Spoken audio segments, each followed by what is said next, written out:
On the recording. All right. So welcome everyone for this is the fourth round from IDOA. I've lost count of how many of these deficiency notice sessions we've had to do. So this is our session on the non-scoring exhibits of deficiency notices, which is the fourth round from Illinois Department of Agriculture. So actually, before we get started, now I gotta remember, I don't know how to do this. I should have tested this. Yes. All right, so I have a brief poll that's going to pop up just because, let me turn that volume down. Because we're interested in some information, I think that will help us help you better. So it's got 4 simple questions. So the poll is basically why you're here today. So I'm assuming I should have clicked it to allow panelists, so you would have been able to see it too. I can see it. Oh, you can't see it? Okay, good. So please go ahead, if you can, answer those questions for us. This is helping us in actually 2 different ways, and I'm just gonna keep talking until it's, get more filled in. One is going to help us tonight just to understand what everyone's needs are, and kind of focus attention a little bit tonight. I mean, the great information that's being provided is going to be, great regardless of what your answers are. But then also, there is some additional insights that will help us as we have conversations and follow up with DCEO. And you guys might not know this, but along this journey in the last, it's been a year and a half at this point, just about, we've had some meetings with DCEO where we've been able to lobby on the behalf of more support and what support looks like and what it should look like in the future. We also have been able to convey many of the concerns that you guys have brought to us. So sometimes when things happen, and I should also say, there are sometimes when things happen that we're not privy to information prior to you. I'll be honest, we're never privy prior to you. So we can't go to the state and ask questions about, well, what did you guys just do certain applicants this round? Did you only do transporters, or did you only do, those types of things? So this kind of gives us some insights because it can help us plan a little bit better and dig in with, even though we're not able to get answers, like we could kind of discern some patterns and whatnot. So I see I'm gonna wait for maybe like another minute. The number of people keep going up, so the percentage keeps going down because I have more people. Worth it though. Yes, it's exactly. So worth it to take these few minutes because as Trisha is saying, this really helps us have the data that we need when we're speaking to the DCEO about the technical assistance that we're providing, as well as conveying the many suggestions, as well as compliments that you all have been providing over the last year as we provide these programs. And this will just give us, just like the evaluation, some added data that will help us be able to say, this is what's going on. Here's some data to back that up. So I would be very pleased to see as many of you as possible that can go ahead and answer as you join. And then, Trisha, when you're ready to close it, that's fine with me, but I definitely don't mind having a few more people fill it out. I'm all for that. I am all for making sure that everybody has had the opportunity to fill it out. So, one of the questions that had come up to us, and actually somebody just messaged the panelists while we were talking. One of the questions that had come up last week was, well, did they only send deficiencies to people who had veteran status? So that was one of the questions. And again, it's kind of like where people are just looking at patterns and going, okay, well, who's getting deficiency notices, and trying to discern what the pattern is, because some people are getting them and some people are not.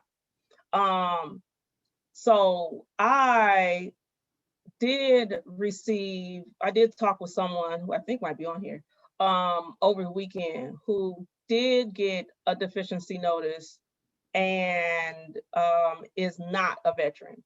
But, you know, that was the first person. Now, the other question that I had, because a pattern I was seeing just from the people who had contacted me, that everyone who had contacted me had gotten a deficiency notice on their transporter app.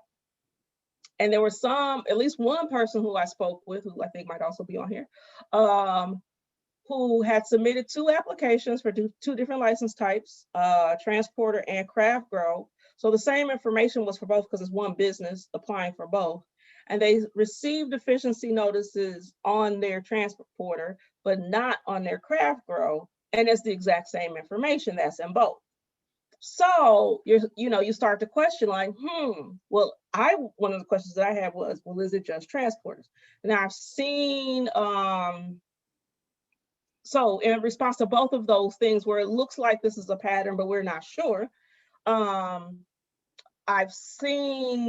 I spoke with someone who was not a veteran who received a deficiency notice. So although it appears that there's a very strong pattern or strong indication of a pattern that it was only veterans, that's not true, although it could be still a strong weighted, we don't know. And then the other piece is that, I was questioning, well, was it just transporters? Now I've seen the ICCA poll was forwarded to us today. So thank you to the person who forwarded that, who I know is on here because I saw that person's name.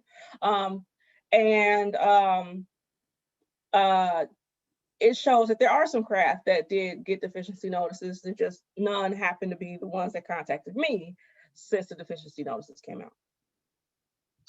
So, okay, we are at over 90%. So I am going to end our polling. Oh, actually, I'm going to read the results first, because I don't know if I click end, if it'll go away. So, right. Yes, you might want to put it down, write them down. Right. So, because I've never actually used the poll before, so I don't know the behavior. So I don't want to close it. Yeah. If I can't read the results. So right now, where the results are is that almost 40% of you got a notice in this round. There's a third of you who did not get a notice but do have an open application. So you're just kind of doing your due diligence and being smart about, well, hey, I might get one later, so I just want to make sure I know what to do.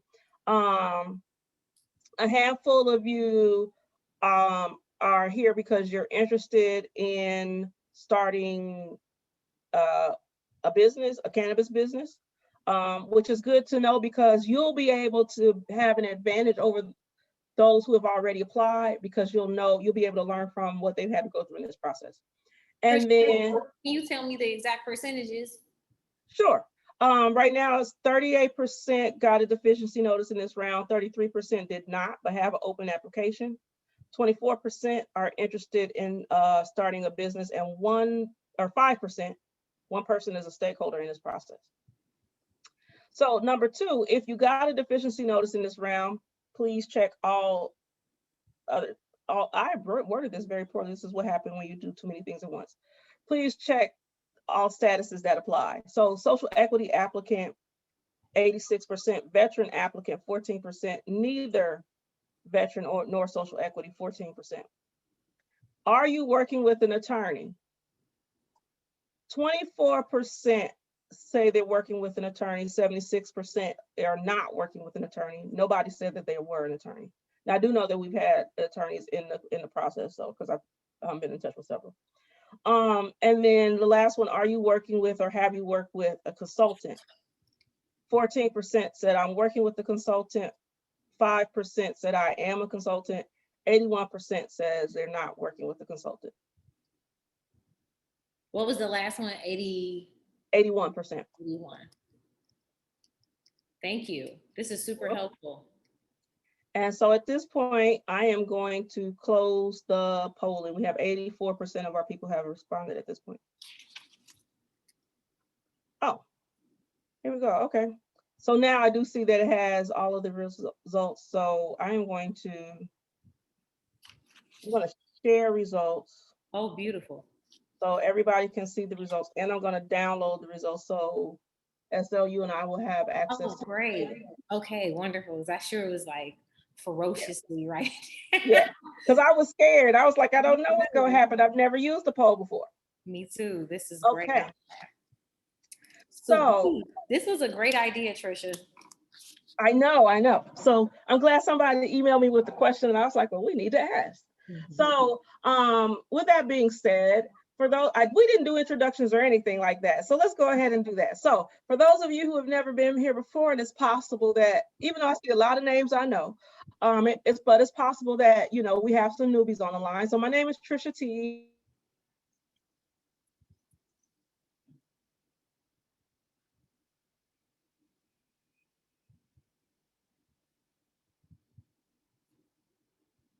I think you might have paused, Trisha.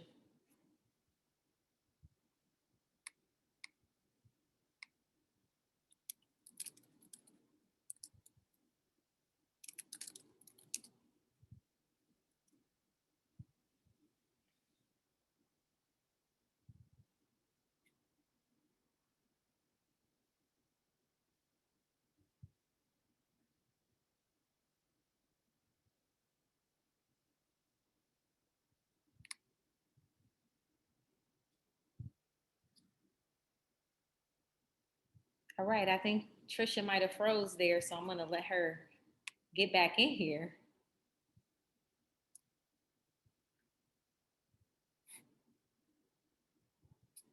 Okay, I'm like, is it my internet? You never know. Thank you.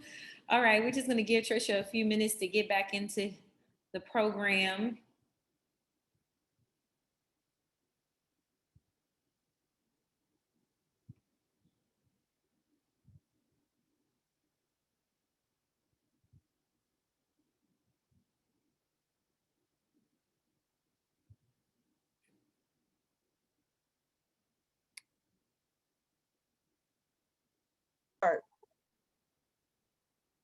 Thank you for pausing. I was talking and then everything went down and I went, oh no. Okay, so all else fails, back up hotspot. So my name is Trisha Teague.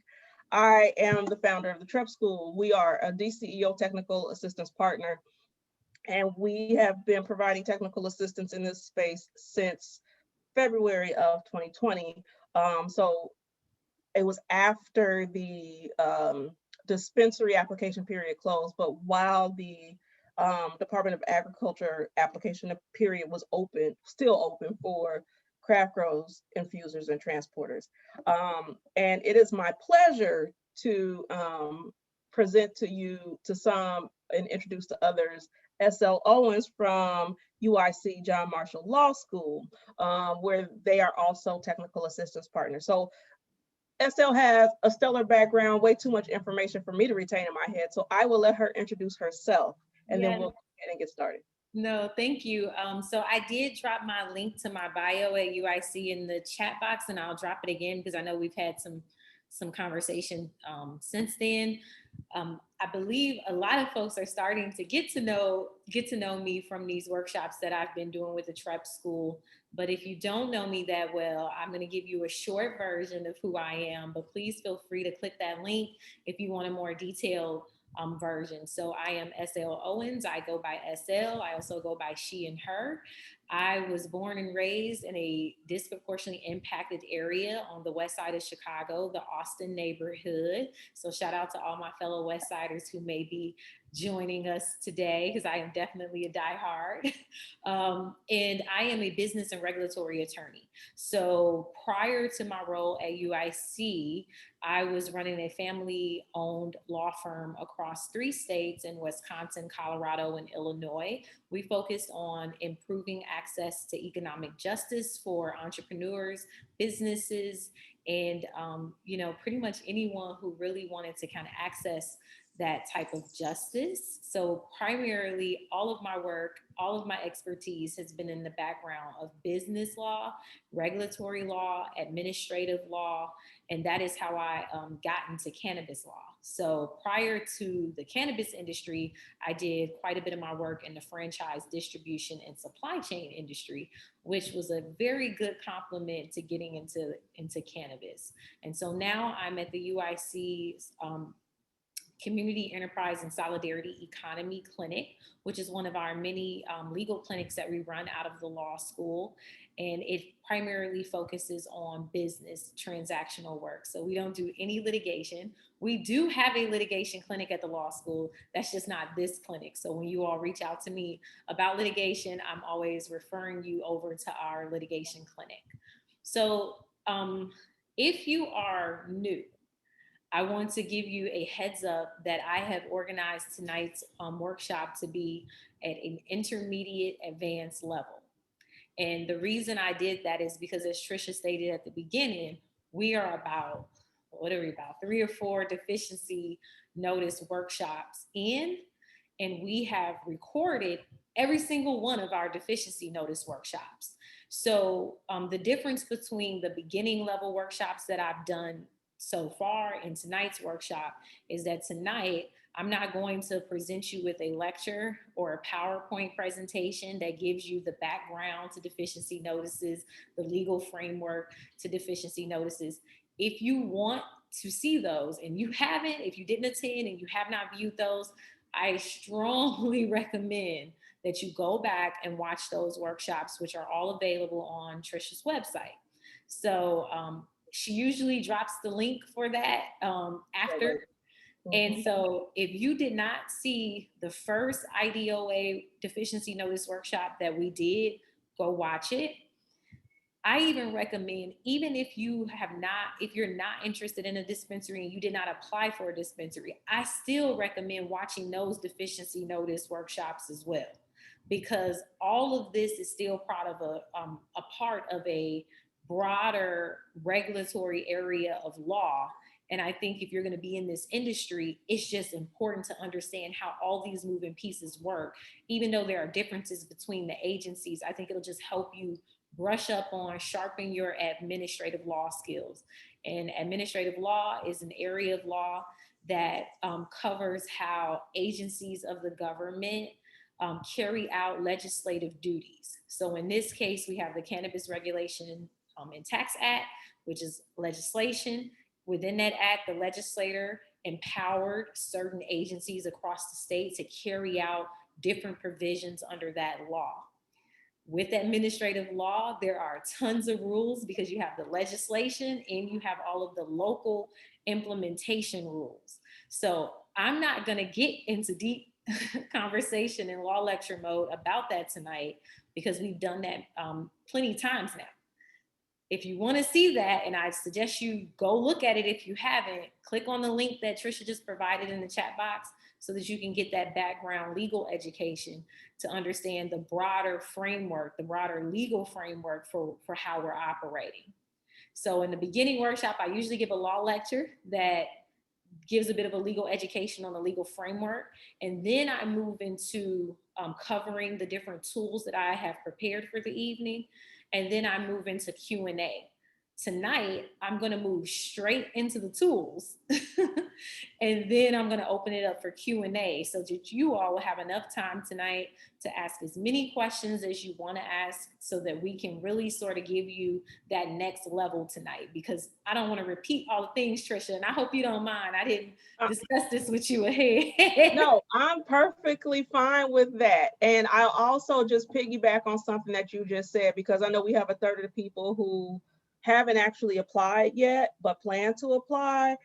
I'm going to tell you right now, you're going to have an advantage if you actually go back and watch the prior deficiency notice webinars, because that is going to help you prepare your application and make it that much stronger. And I can probably speak for, I know I can speak for, because I've gotten this feedback in the surveys. A number of the people who are on here who have sent us feedback saying, we wish we had something like this when we were preparing our applications. So you'll be able to take advantage of that. Now, on our website, we have the every webinar that we've had previously. So if you, well, just about every webinar. There's one webinar that's not on here, which is preparing your application. And that is because our partner, which was Higher Years Consulting, actually already had something that was prepared and on YouTube. So you'd be able to actually find that presentation on YouTube. So that's not ours. That's not something that was prepared for us. They had prepared that prior to us getting started. And so the only thing that you would have been missing is the actual Q&A portion that came out of those webinars, but the actual webinar itself, or the content of the webinar itself for preparing your application, is on YouTube. But I think what's even better is the deficiency notice webinars that we've done in the past, which are on our website, because it's going to help you refine your actual application and those actual narratives and how to write those. So a lot of detail in that information there. So please, I recommend, highly recommend you go watch those. It's worth it. I was happy to see that a third of people here are interested in applying later and not necessarily in the application process, because one of the major issues that we've seen over the last year and a half is that there's a huge legal information gap. You know, there is a huge gap in folks really understanding what is really a complex regulatory regime, you know, and this isn't easy stuff. There are attorneys. It's a reason why even attorneys are attending our workshops, because not all attorneys are regulatory attorneys. Not all attorneys are, you know, administrative law attorneys. And so this can be even difficult for a person who went to law school and passed the bar. So as much as you can educate yourself prior to joining the next cycle of applications, please do so. All right. So I am going to start with the first tool that I have. And if you are not new to this, which I see quite a few of you are not, because I recognize the names, you know that I have a toolkit that I put together, and that was the box link that I shared. Within that, I have a document called Key Links Deficiency Notice Workshop. And I'm just going to share it with you real quick so that you can have a good feel of where all of the documents are. And so, Trisha, as usual, let me know if I'm not showing what I think I'm showing. Okay, so this is just a quick little cheat sheet that I put together that has one at the top, a link to the box folder where all the documents are for tonight's classes are located. And then I have a link to our brief advising program. If you're new to me and how our social equity cannabis initiative works, so it is a partnership with the Department of Commerce, just like Trisha is a technical assistance provider at the Trep School. We are as well at UIC Law School in our Community Enterprise and Solidarity Economy Clinic. We generally have 3 ways in which we support applicants, and that is we do brief advising, which some of you have. Thank you. Submitted questions ahead of tonight, and I am going to answer every single one of those questions that were submitted to me. And then we have a legal representation program where you can apply for legal representation through our clinic. We generally accept clients in August and January for each semester. The one thing that I like people to understand is that we are a legal clinic working with law schools, law students every semester. So just keep that in mind. We move at the speed of a semester. And so if you are in a rush and you must have something turned around within a day or two, then you have to consider whether that'll be a good fit for you to work with our clinic, because we don't move that fast, because we're working with our law students as part of this clinical program. We also do these workshops, these technical assistance workshops, where we're educating applicants on the different legal systems and the legal processes that go along with Illinois' cannabis industry. So I provided all these helpful links here so that if you want to, get in contact with our clinic after this, you can. as I stated before, I am going to answer questions right away tonight. And I urge you all to submit more questions this week as they come up after tonight. And then next, I'm going to share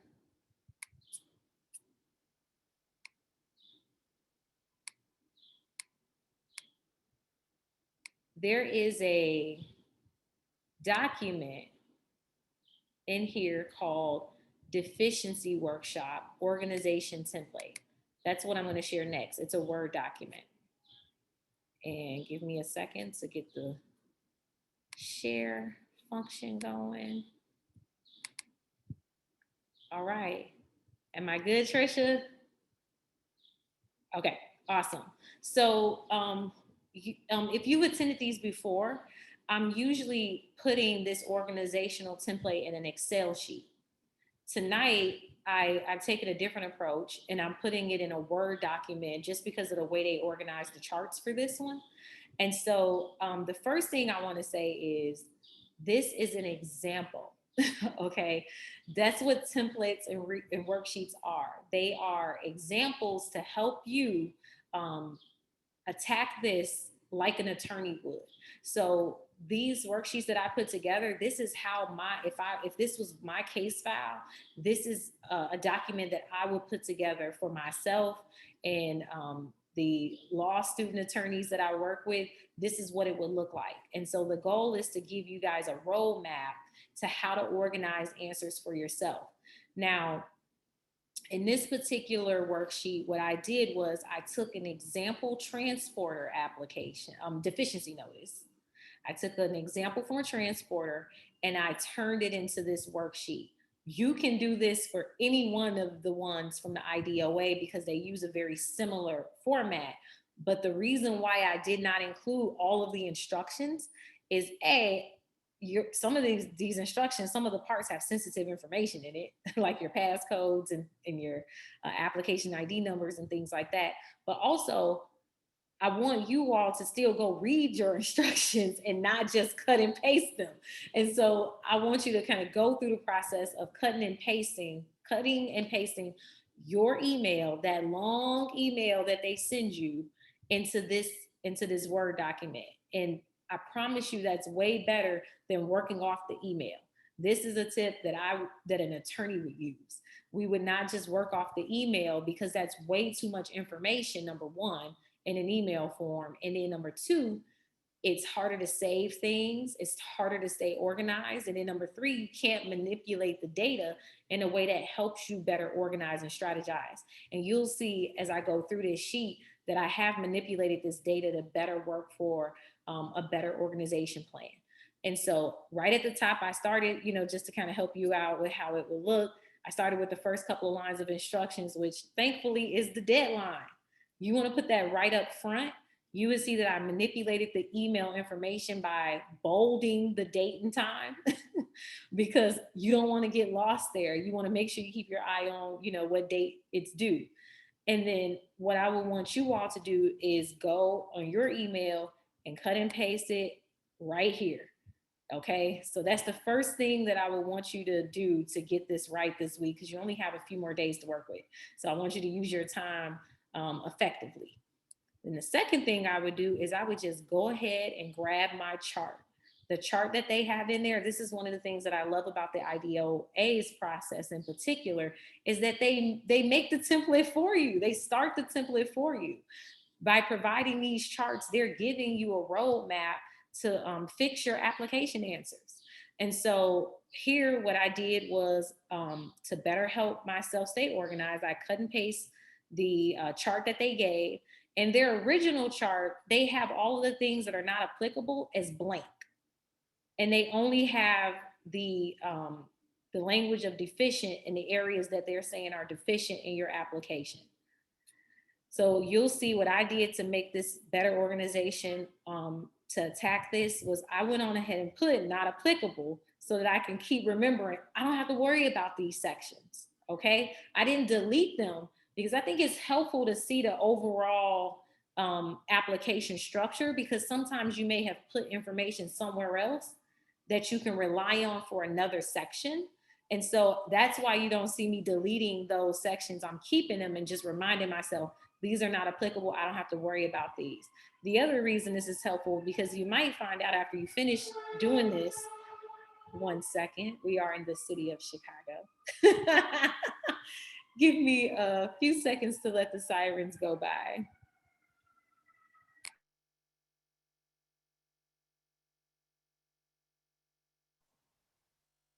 I live down the street from a firehouse, so that actually happens here occasionally with me, and I'm not in the city of Chicago.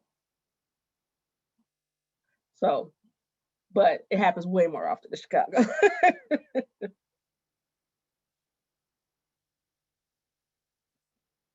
All right, I think it's in the distance enough. Okay. I live in an area where we have the fire station, the police station, and several hospitals. So it's a lot happening in the city. And depending on what time it is, the ice cream truck definitely is coming by at some point. All right, so back to this template. So when you put in all the non-applicable sections, I also went on ahead and highlighted the deficient sections so that when I'm looking at this overall, I can see, oh, wait, maybe I don't have that many deficiencies out of the, out of the chart. So it's to kind of get your brain to a place where you're like, okay, I can handle this. This isn't as bad as I thought it was. But the flip side is if you find out you do have a lot of deficiencies, that's good to know right at the front so that you can properly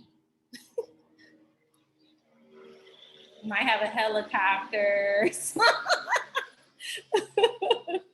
I love it though. I know I'm such a sweet girl. Oh, and while we wait on the noise to cease, somebody already did this. They typed a question in the Q&A. If you have a question that you already know about, you can go ahead and type it in the Q&A and we'll get those queued up. Yeah. Yes. And our preference is for you to put those in Q&A and not into the chat, because questions get lost in chat. You put them in the Q&A, they sit there until we dismiss them. So then we won't lose track of any questions. So you can go ahead and put questions into the Q&A at any point. Yes, please start putting those questions in. That's why I didn't do a lecture tonight, because I didn't want to repeat what you already know. I want to get to new questions and I want to get to as much applicable information as I can tonight. All right, so the next thing that's different on here for organizational purposes is that I added on all the deficiency sections pending. All right, this is not in their original chart. This is something I added because as an attorney, I'm always trying to keep up with what I need to do and what's finished. So if I finish this section, I would change this to complete, right? So that I know I'm done with that. So it's like a checkbox method to help you stay organized. If you've been to these before, you know, as a reminder, I think you should do one exhibit at a time. I don't believe in trying to work on multiple exhibits at the same time. It can be very challenging to do that as a one-person team in particular. Now, if you have multiple team members or you have multiple people who are helping you, then you can assign different people to work on things simultaneously. So you just got to really think about how much person power you have to get this done. And if I was doing one thing at a time and I didn't have a lot of resources, I would go through here and see which of these require me to retrieve new documents and new information that is not in my possession. That's the hierarchy I would go in. Because if I already have it, cool. But if I don't have it, I don't want to wait till Wednesday night or Thursday morning to find out, oh, I really need to go get these bank records, or I really need to go talk to this zoning officer. So I would work in the order of documents or information that I need to go get that's new. All right.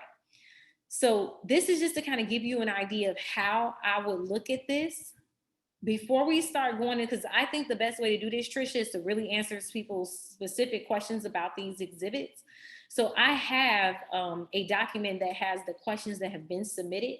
So I'm going to start with those first, because they're about specific exhibits for the most part. And then we'll start tackling the Q&A box.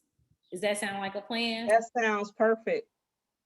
So for those of you who had while she pulls that up, for those of you who had submitted me questions during the week or who I had conversations with, and I said, oh, that's a good question for SL.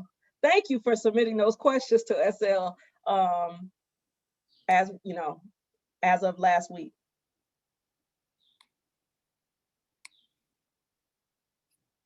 All And right. thank you for those of you who I didn't even talk to, but who read the email where I had the link to SL's advising form where I said, please submit questions to her. So. All right. So the next form that's in that toolkit that I provided is called, I think it's called SECI Q&A. And so if you open up that one, what I'm going to be doing this week is as you submit questions to the brief advising link, I will be answering them as they come in, and I will be updating this document in this folder. SL, can you share again? Because when I closed down, I lost all the previous chat. Can you share again the link to the package? Oh, sure.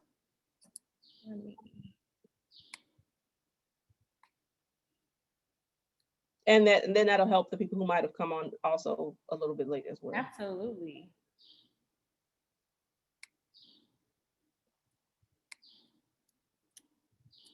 There it is there. Thank you, ma'am.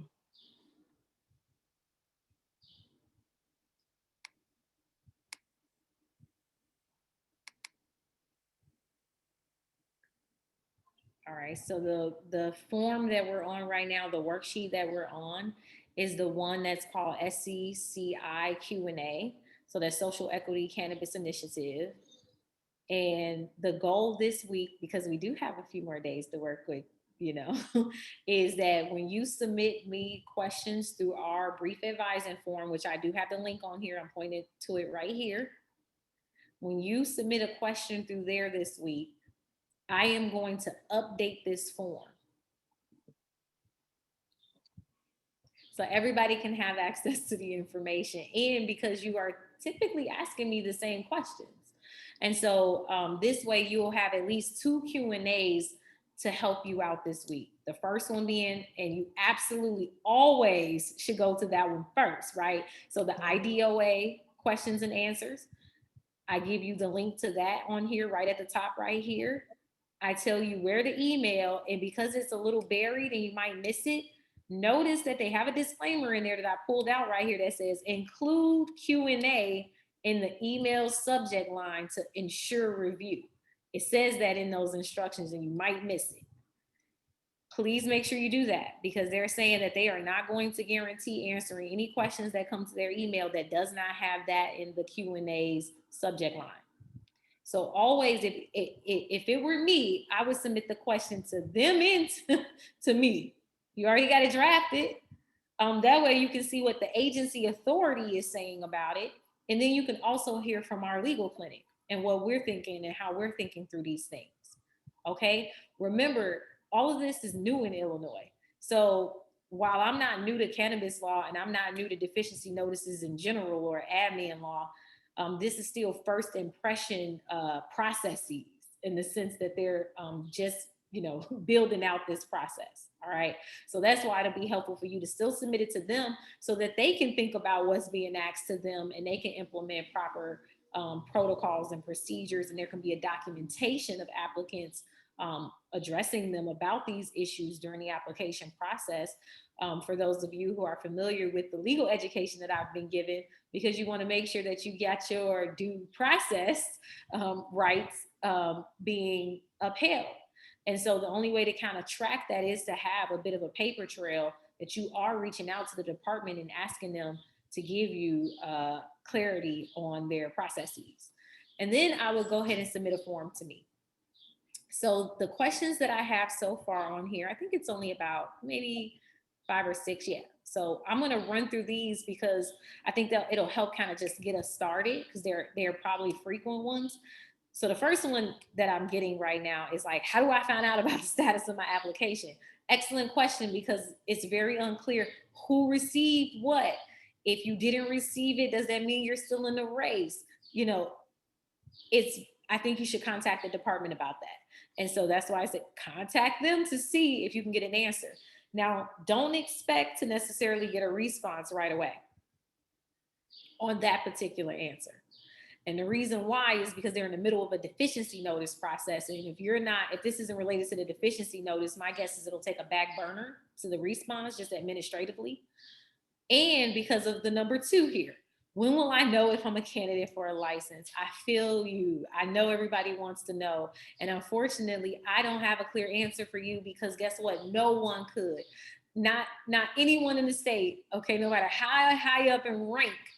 Okay, I'm willing to say not even the governor himself could hop on this workshop and tell you an exact definitive date. You know why? Because there are a lot of external moving pieces here in this industry. Number one, we have pending litigation. All right, that's completely out. That's not something that's in that any one person can control at once. All right, that's the court system. So you have to keep in mind that this process is still in litigation, which means that a court at any given time could change the rules here. A court can decide that they think that some of the things that have been occurring in the licensing process are unlawful. A court could decide that they think that some of the categories of points are unlawful. All kind of things could happen. And so that is why I feel confident, and I'm not a betting person at all, saying I'm pretty sure no one can tell you the answer to that, unfortunately. What if anyone is telling you an answer that's credible? I'm biased because this is my answer, but this is the credible answer. And they would tell you that there is no established timeline for when applicants will find out. There's just not. That's the credible answer, is that there is no timeline because of a lot of factors, including these four. There's litigation. There's new legislation that just got passed that still hasn't been signed. And, so that's not finalized either because it still needs the stroke of an ink pen from the governor. And there's a requirement for the state to fairly and uniformly score all applicants. So if it's between going fast and doing it right, everyone has already said, do it right. And that's part of what's going on with the court system. Do it right, and do it right in our arena as lawyers means do it lawfully. And to do things lawfully takes time. So, and then you also have the implementation of a lottery process. And it is very likely that there will be a lot of tied applicants out of the IDOA process, just as there are in the dispensary process, because this is a highly competitive industry with caps. So that's the answer. The answer is there is no established timeline. And the best thing that you could be doing is making sure that you are staying alert, you're staying involved, you are checking on the status with them when you don't receive something, and you're checking on the status with them when you do receive something. All right. Another question I received is, where can I locate my bankruptcy records? Questions coming in about how do I find bankruptcy records? And I am providing a link here to where you can find bankruptcy records. It is with a system called PACER. Bankruptcy is a federal court process. So that's why if you've been looking in Cook County court records, you're not seeing it because it's a federal court process. And that is all held through the PACER system. So just click that link right there. And there's a web page on there called Search for a Case. Go to that link and you can put in the name of the party and you can begin to start searching there. And you can also contact PACER for assistance. The good news about finding records here is once you kind of learn how to navigate it, you can download them instantly. And they do cost. It's not free. You have to pay so much money per page, but that's where you can find bankruptcy records. All right. Number 4, what laws or rules generally apply to Exhibit K, notice of proper zoning, and how do I obtain a signature from the applicable zoning department for my exhibit? Here, I want to first start by saying this is all local right here. So this has to do with whatever city, like Chicago, village, like the village of Oak Park, town. I can't think of any town names right now. Look, Trisha, if you can think of a town name in Illinois, help us out, or et cetera. So wherever your location for your business is, that location, that local government body, that municipality, that's, what a local municipality is, that is who creates the rules for zoning there. Did you think of one? I'm like, I I can't can think think of of townships, but okay. sometimes Yeah, townships and cities overlap. they do. Because here in Danville, we have Danville Township and Danville City. And Okay. I believe, yeah, and I believe Zion might be a township. I used to live in Lake County. I Okay. believe Zion might be a You just township too. gotta know, like, whatever your address is, whatever the city, village, or township that is listed in your address for your location, that is who the authority is on what zoning rules apply to your business. Now, an attorney doing this would go to that city, find out what city or town it is, and we would start doing extensive local regulatory research, meaning we would start really digging to find the local laws. That's not easy on a local level. It's way easier often to find state laws than it is to find a local city's laws. Like digging through municipal codes. I don't know if you know how many folks here got experience with that, but it's not easy to eat. It's not all digitized well. It's not all online well. Like the Illinois statutes, compiled statutes are pretty easy to comb through and find on the internet. It's not always the same, especially depending on how small or how tech forward the town or city is. So because of that, and because you're only dealing with a short amount of time, if you are unrepresented, I think the first thing you should do is contact the zoning department of that city, village, or town. I would start there. I would not be trying to comb through Google trying to figure this out for myself. I would contact them. If you can't find a zoning department, because I'm sure Trisha understands this, because I know you understand local government,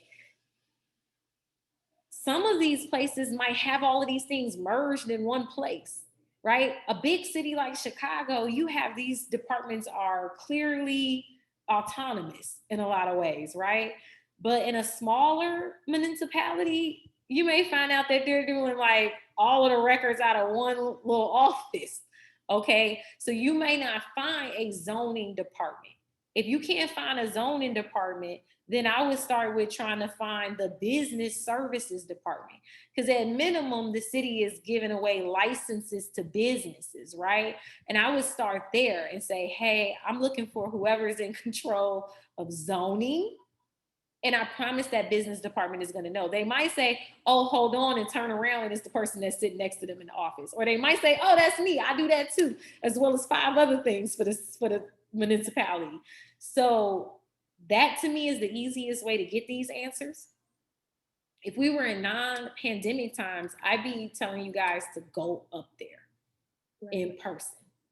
Now I would tell you check to see if they are open for in-person visitors, which a lot of folks are starting to open up.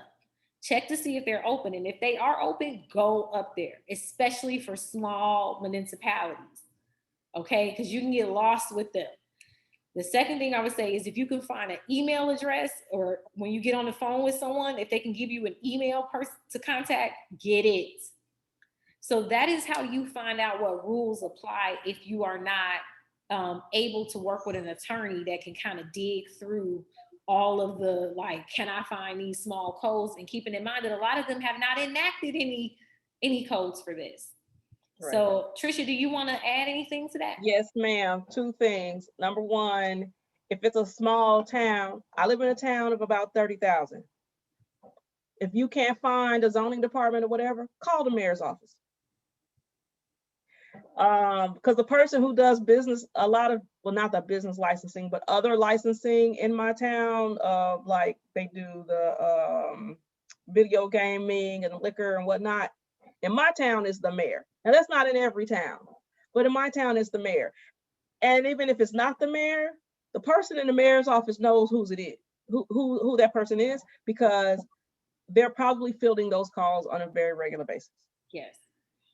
And if your town is so small that it doesn't have a mayor, that's not how it's set up, call whoever the equivalent person is, like the village president, mm-hmm. the board, mm-hmm. So that's, I think, the easiest way to kind of figure out how they're handling cannabis and who the person is you need to sign.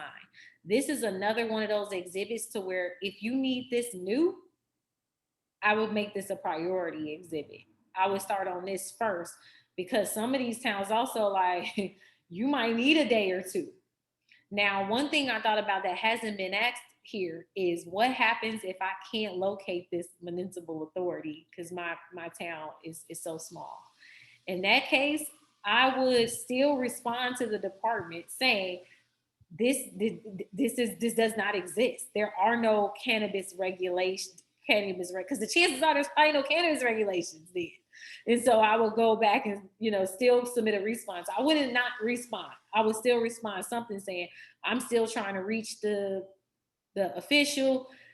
It's been difficult to reach them within 10 days, because this is another thing where the state is still learning what's a reasonable amount of time to give people. What gives people proper due process? And not every town is the same, where you might be able to get a quick answer in the city of Chicago in 10 days. I'm gonna be pro my city right now. Where you might be able to get a response. You may not be able to do that in a town where one person is doing 20 different functions. They may say response to you and say they need 30 days to process this.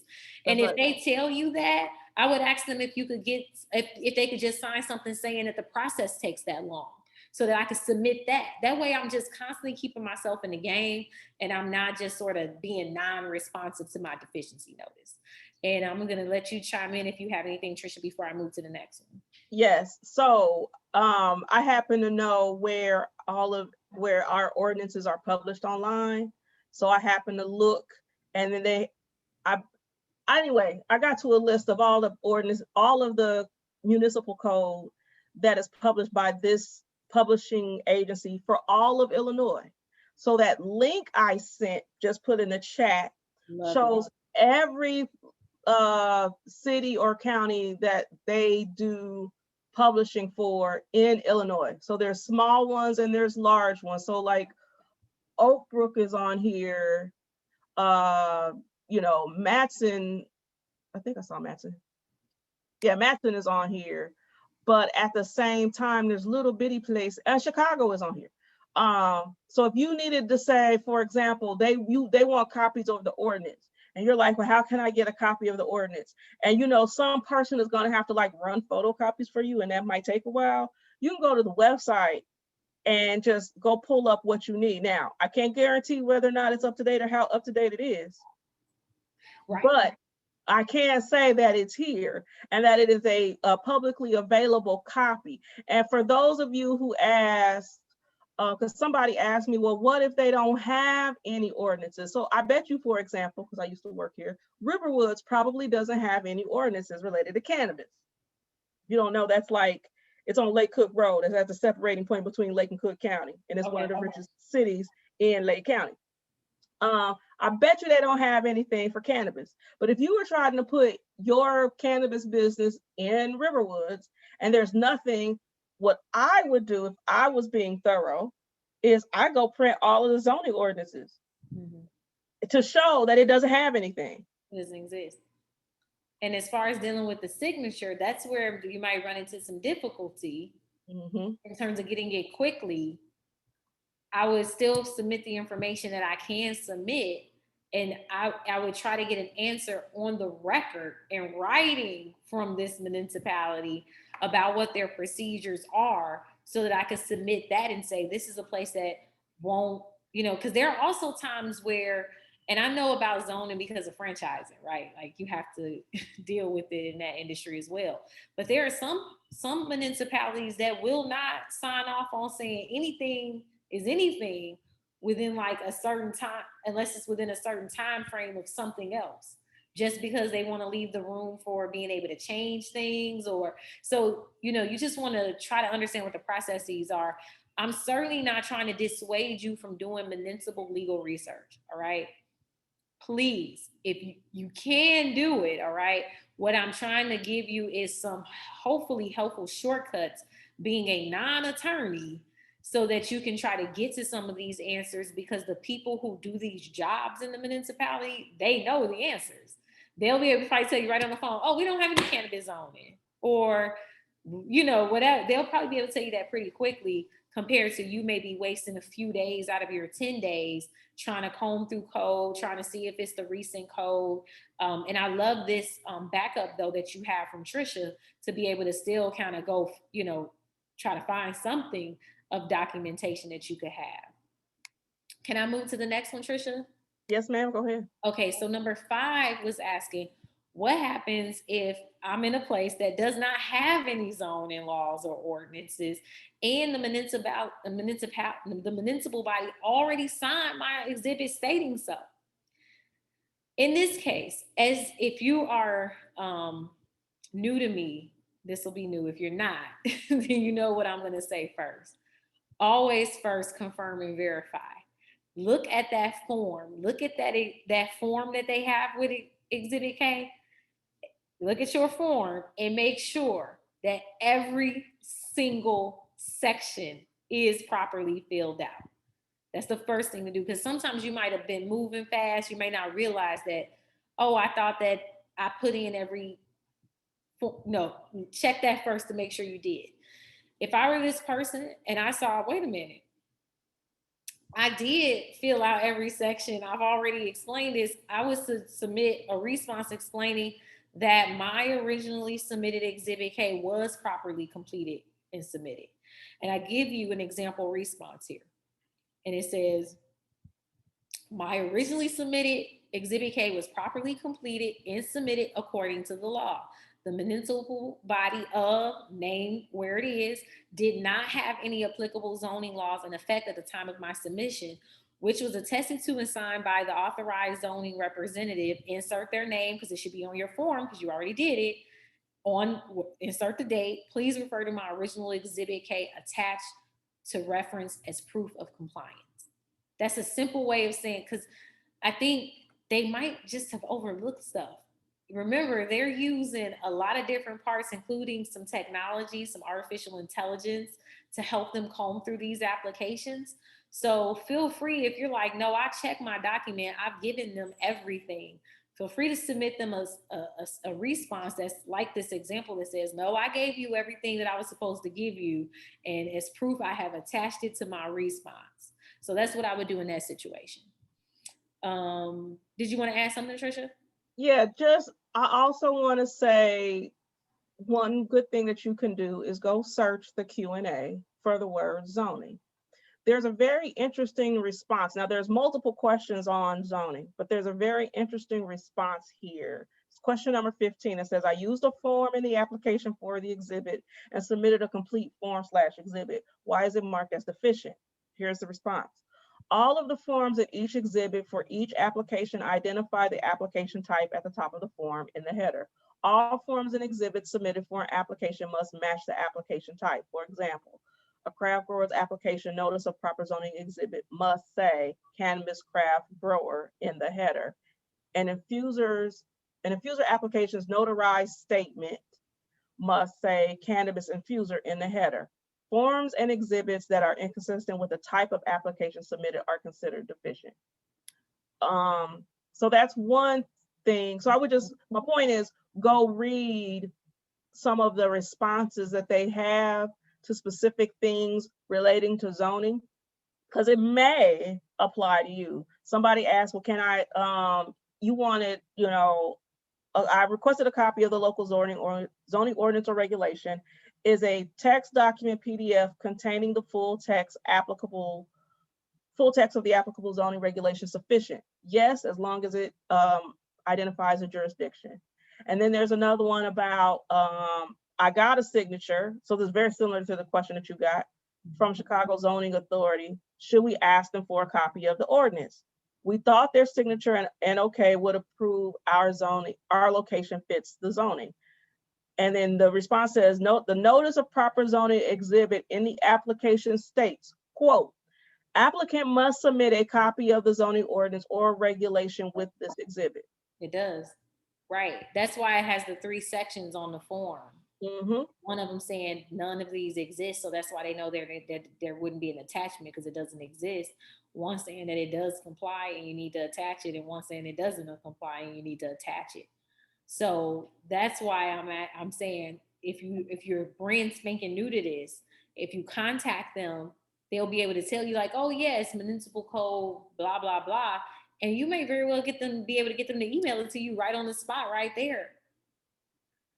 All right, much quicker than trying to like go find and comb through it yourself, because how they might even have their municipal code set up might be just weird. It's not always as intuitive as the table of contents and the way our Illinois statutes, for example, are set up.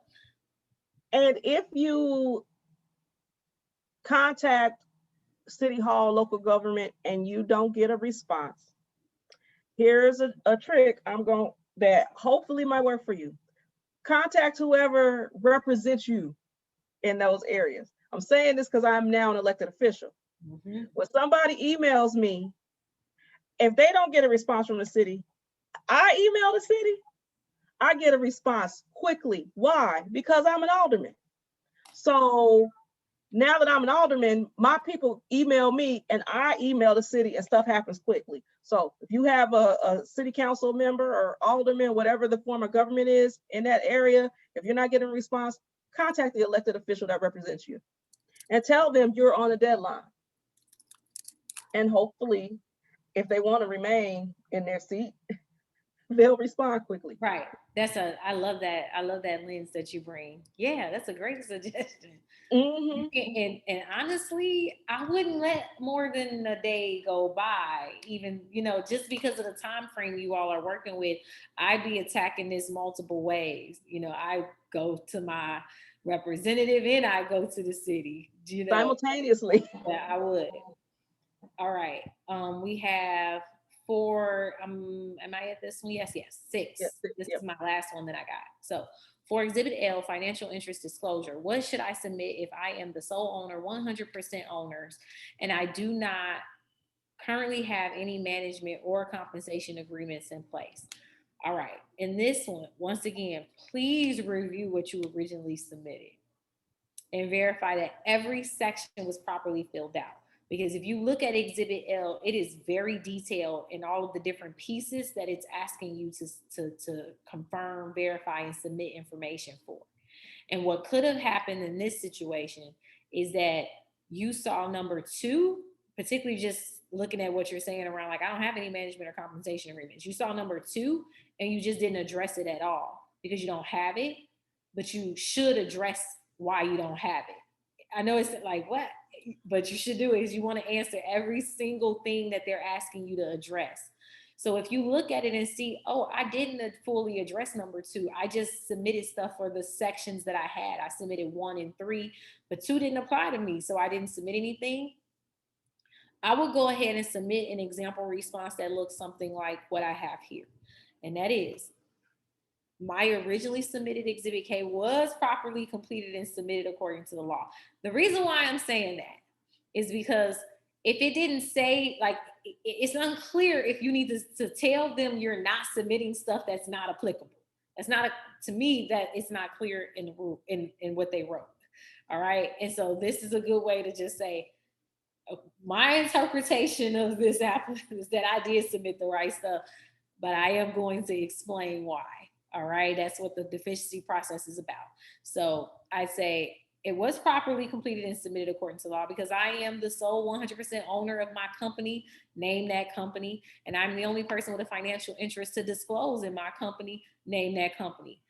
My company, name that company, does not currently have any compensation agreements, management agreements, supply agreements, or other financial documents between or among the applicant and any person having a financial interest in or control in the licensee, including growers, owners, and officers in written or oral form. None of these types of documents were submitted with my originally submitted Exhibit K because none of these documents exist. Therefore, no such disclosures are required under the law. That's how I would handle this question. So it gets at, I didn't do anything wrong. The way I'm reading the instructions, I never submitted it because they don't exist. And I wasn't told to submit things that don't exist. And I wasn't told to explain that I'm not submitting things that don't exist. But yet still addressing the inquiry fully. So these are the ones I got. And I'm really loving this format of just jumping right into the Q&A. Trisha, I am going to take a 2-minute break and come back to start the Q&A that's coming in live. So right now we have, I think I saw 12 questions in the, what is that, 13 now, 13 questions in the Q&A. So if you still have questions, you can go ahead and go, hon. I'm just talking while you're gone.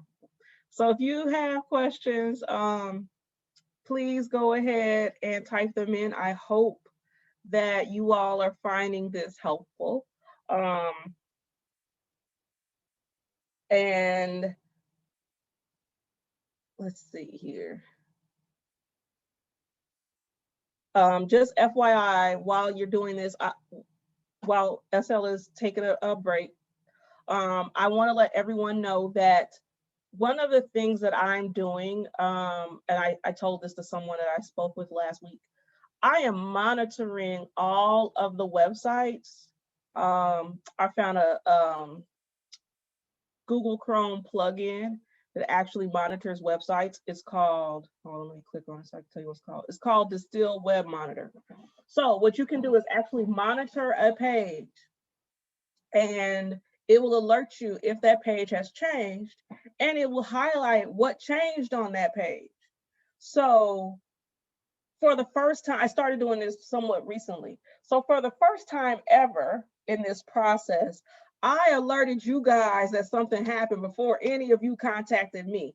And that was because I had this monitor monitoring the page. So when IDOA changed the website and it says, hey, we're doing such and as of June 1st, and I was like, wait, this was Tuesday. I went to the park. I was going to work from the park just to be outside. And I'm like, wait, that's today. And I rushed home because it was the one day I accidentally left my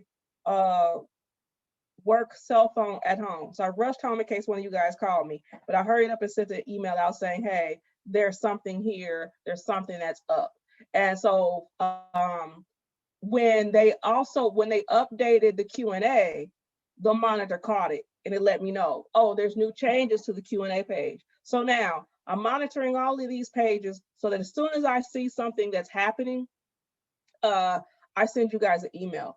Some of the pages, I think I'm actually monitoring them. It checks every 8 hours. So if they change something in the middle of the day, which has already happened, I catch it.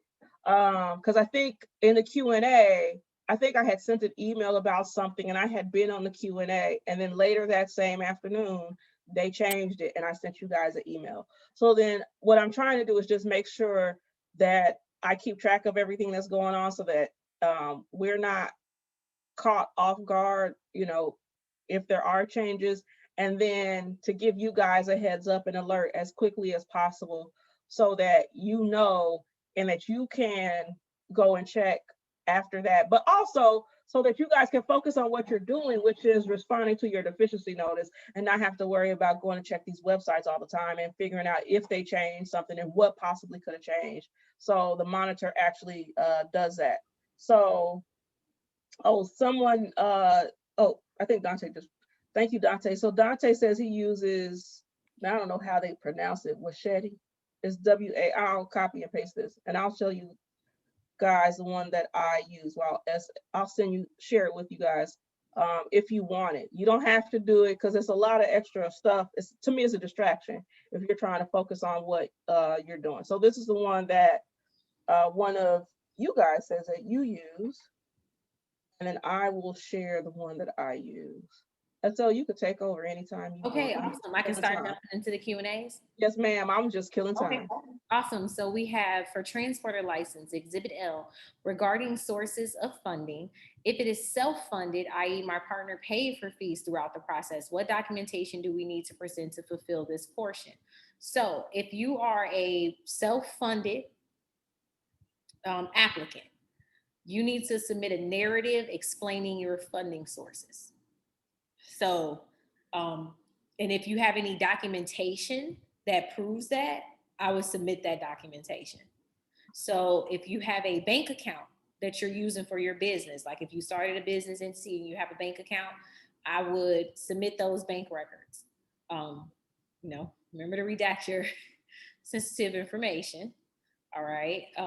If you have a operating agreement between you and your partner that talks about what your, let's say operating agreements are used for LLCs, Let's say you have two partners that talks about what your capital contributions are going to be to the company.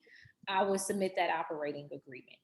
If this is all done orally, which does happen for a lot of small businesses, I get that, especially one owner businesses, two owner, maybe three owner, small family businesses, then you want to put together a narrative that explains what your agreement is, answering every single piece of that Exhibit L.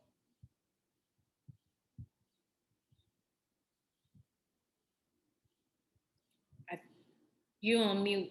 I just realized that. I'm not typing the answer because I was too busy looking at all the monitors and things. Oh, so that's okay. You want me to type it? no, Yeah, you don't have to. Okay, go ahead. Yeah, I can type it. Okay. And normally I'm on top of those things. Yes, no, that's okay. I'm just gonna type it. I got the rest of them. Mm-hmm. I feel weird typing without being on me. I won't put on myself on mute while I type.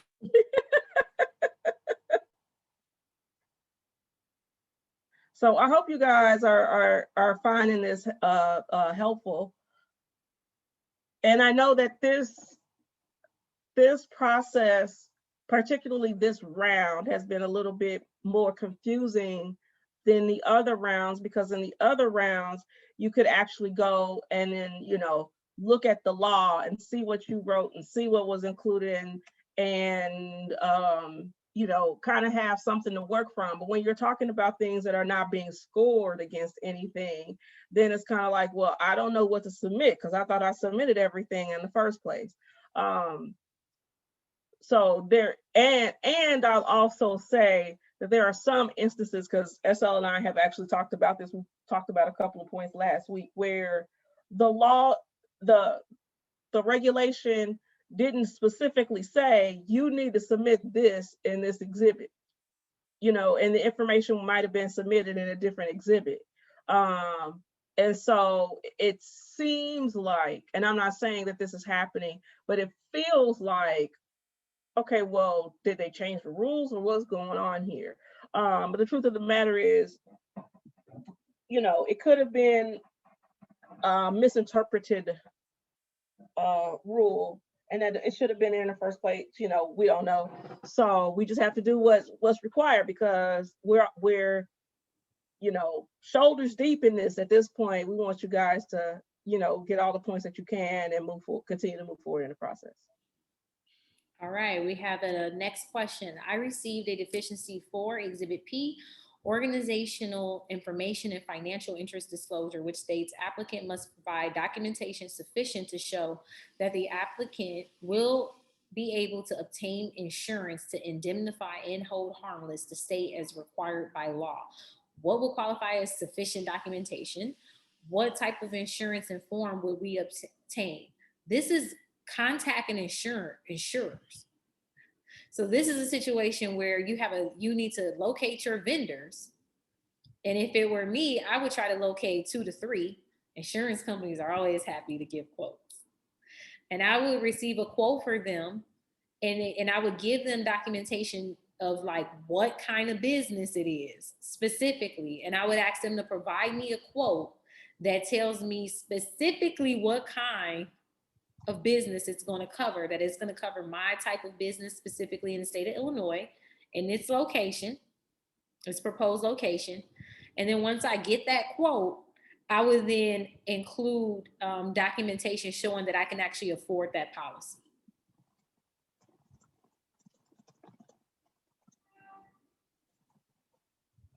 This is another one that's ripe for going and asking the IDOA. Mm-hmm. So also submit this one to the IDOA. Ask them what kind of insurance documentation they want.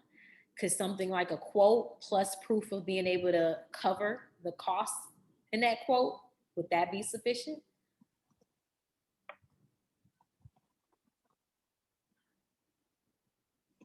All right. All right, I got the typing on that. So Okay. Next one. Hi, we received a deficiency for Exhibit K. How should we go about getting a signature for our application? And should we submit an ordinance or regulation, and how best should we obtain it? We received a signed advisory letter. Should we utilize the same individual?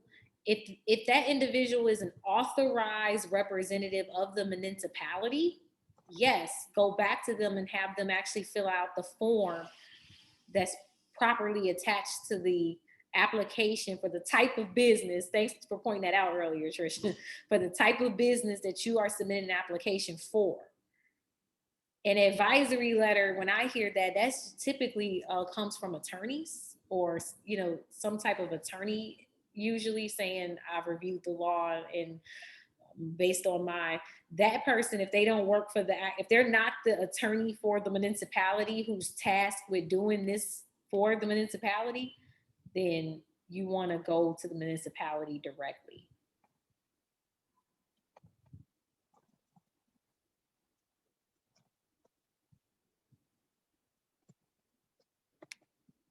Okay, you can go to the next one. Okay. For transporter, Exhibit K, copy of the zoning ordinance. What if we don't know if the location in the application will let us actually use them to operate? I.e., do I need a new location or just need to submit the zoning ordinance related to the proposed business address? So I don't fully understand this, but I'm going to say I believe what's being asked here is, here's what I think happened. what happened? And I'm going to tell you why. Because these applications were still open and municipalities shut down. It was at the very beginning of COVID where everything closed.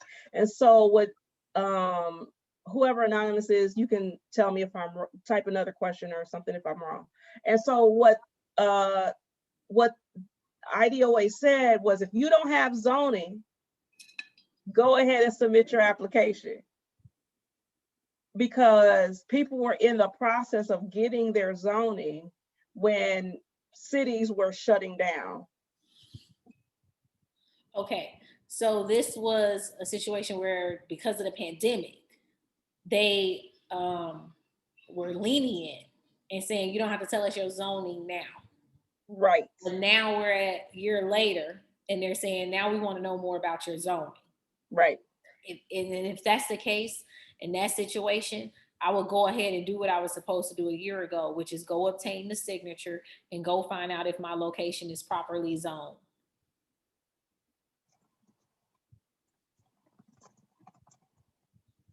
And you do that the way we've been talking about throughout so far, which is to contact the local municipality to your location and find out who is in charge of zoning. Contact that person and ask them what zoning rules apply to your business type and how can you coordinate getting a signature from them for your application as required by the state. Okay, wait a minute. All right, I was typing and listening and now I'm lost. Okay, so I got go obtain a signature and go on, hold on, wait a minute. Go obtain a signature, go and find out if the location is properly zoned. Contact who is in charge of zoning for your, wait a minute, come on. Here we go. For your location, and then I was listening, typing, and they didn't keep up. Go ahead. Yeah, and if they're saying that there are no rules, ask them to sign your form saying there's no rules. If they're saying that there are rules, ask them for a copy of the rules and ask them to sign your form saying that these are the rules and that you're okay. You can zone properly. This is a pre-filled form, by the way, right? I mean, I looked at it today. Mm-hmm. So it's a signature and a checkbox system. And it may be helpful for you to get their email address so you can send it to them so they can see just how easy of a form this is, because sometimes folks can be hesitant to say they can turn something around quickly because they think they have to write a narrative and all of this. And you can, if it were me, I say, hey, just send me a copy of the rule and I'll send you the form pre-filled just for your signatures. The less work you're giving them to do, oftentimes you can get a better response.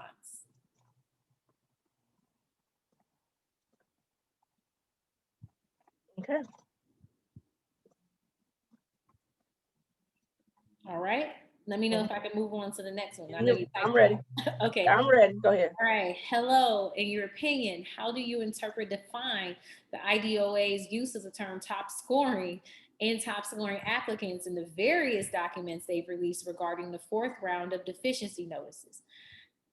In my humble opinion and experience, I would say that they are still not disclosing how they are defining top scorers at the IDOA, because this term in particular has resulted in a lot of litigation in the IDPFR process. So if you all recall, in the IDPFR's process, top scoring led to perfect score interpretation by that agency. And that is what led to litigation around the points system, the scoring structure, and then ultimately has led to new legislation being enacted. As far as I know, there has been no real indicator from the IDOA on whether they are going to interpret top scorer as a perfect scorer. And I'd say that if I had to guess, this is what's causing delay. On top of trying to score everything, they're trying to figure out how to manage this part of the process, if I had to guess, in my humble opinion, without it leading and triggering to massive amounts of litigation for their interpretation, because it very well could turn out to mean a perfect score again. And well, we all know what happens after that. Right. Can I go to the next one? Yes, ma'am. All right. Regarding notice of proper zoning for applicants looking to open CB in Chicago. Our REHE, Department of Planning and Development at City Hall, is not open. All persons, regardless of the matter, are sent to the city clerk's office on the bottom floor to speak with a rep at the city clerk's office. They were clueless when I asked them how I should go about getting my notice of proper zoning form signed by someone from the City of Chicago Department of Zoning. That's not an acceptable response from an employee who works for the city. So if someone is telling me that they are clueless, I would ask them, could they direct me to another person to speak to in the office? If someone is telling me that they don't have anyone they could direct me to because everyone is clueless, I would ask to speak to a supervisor, because that's not acceptable. That's not acceptable. If you are running into a roadblock at a local city clerk's office, then I would contact the mayor's office. And in Chicago, using some of Trisha's political tricks of the trade, I would contact my alderman. Mm-hmm. Alderman, can you help me with this? I'm your constituent and I'm having a hard time navigating the city. Do you, aldermen, have authority to sign this type of paperwork? And actually, you probably would have 2 aldermen to contact, because you could contact the alderman for where you live, and you can contact the alderman that represents where you want to put your business. Love it. See, this is why this is the yin and the yang right here. Yep. Yes, contact them both. Yep. Or as we would say on the West Side, both home. You know, I like to slip into my vernacular here and there. I get, yes. Okay, let me know when I can move to the next one. You can go ahead. Okay, for Exhibit L, ownership structure originally filled out. Application is 2 individuals and 1 LLC. That portion came deficient, but it adds up to 100%. In the form itself, where do you add percentage of ownership for the LLC? This is L, this is the financial disclosure. So for that exhibit, if I was an LLC with 2 owners, I would submit my operating agreement, which an operating agreement worth any weight for more than 1 owner should at minimum have these things. And if it doesn't, then you need to fix your operating agreements. And it should have the names of the members. That's what owners and LLCs are called, members. It should have the percentage of ownership for interest, sometimes called membership interest, for each member. And it should have the capital contribution required from each member. which is the money that each owner in the LLC is agreeing contractually to give to capitalize the LLC. So if you do not have an operating agreement, I would give, this is why they say, then give us a narrative explaining your oral agreement. Then I would submit a narrative saying those same exact principles. Owners are this person owns this much, this person owns this much. In an LLC agreement, you have the owners, their address, and all of that information, which I'm pretty sure they asked for in Exhibit L.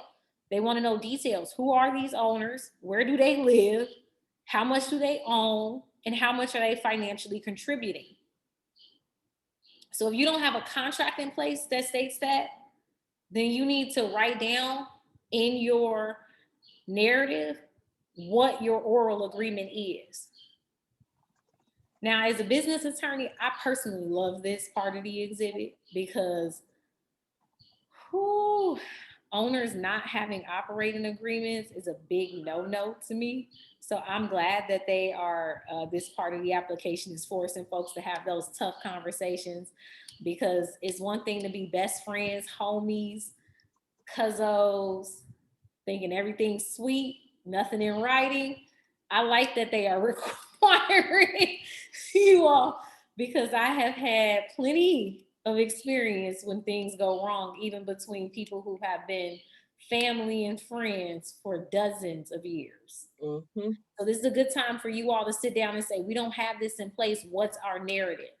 And go ahead and write down that narrative. And also take that narrative to an attorney afterwards and get it memorialized in an operating agreement.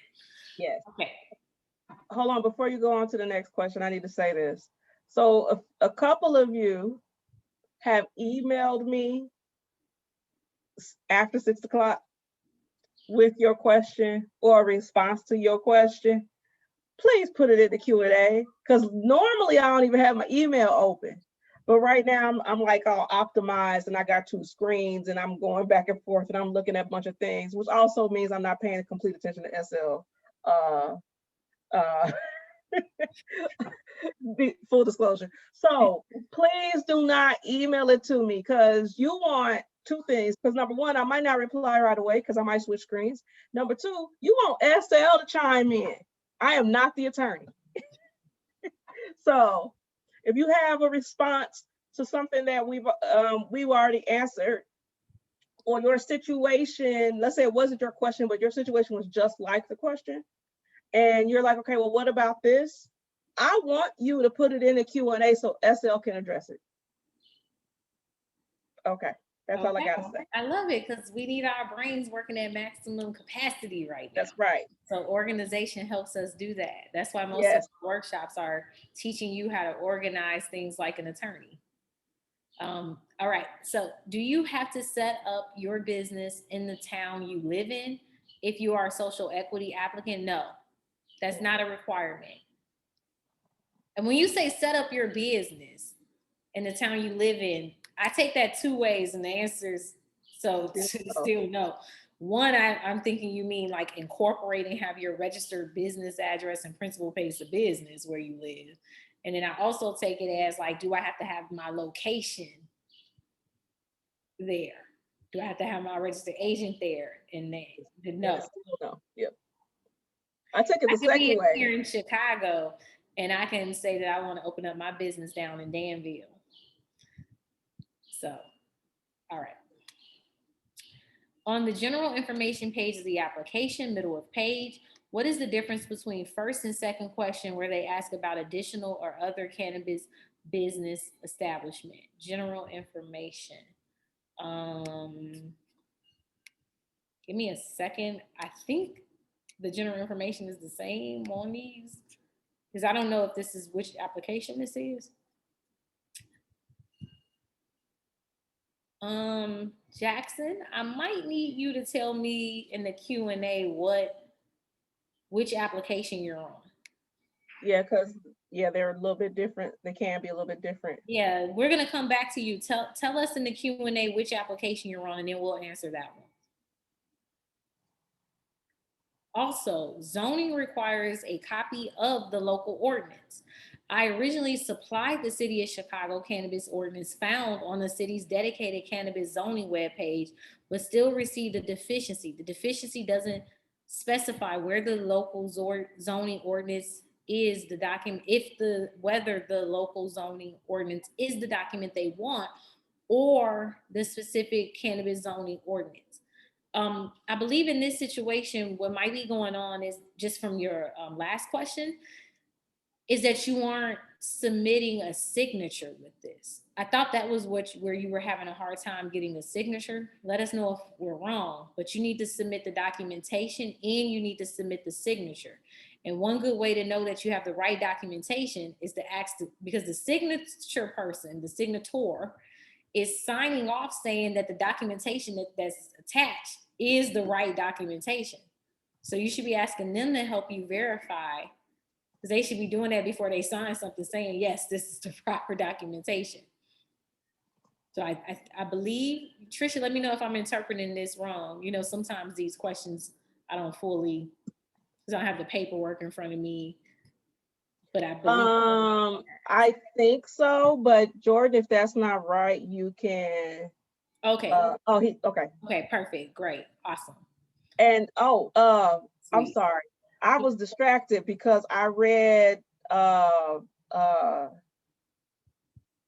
okay, Dante only sent a message to us and not everybody.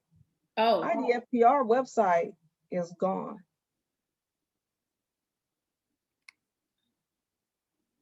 Because I had a bookmark and I don't know if they've been hacked. I haven't been on there. Now, because let me say, okay, so George says as of this morning, that's crazy. Because let me say this, I do know the Attorney General was hacked. Right. Well, about a couple months ago, 2-3 months ago, and there's certain portions of their website that are still not up. Because I have to take, as a recently elected official, I have to take a test or something that I can't get to because it's not up. That portion of their website is not back up yet. So yeah, this looks like they didn't renew the domain. So somebody somewhere screwed up. But yeah, I don't know. That's crazy. I have no idea. So, this is news to me. That's news to me too, because it was there yesterday.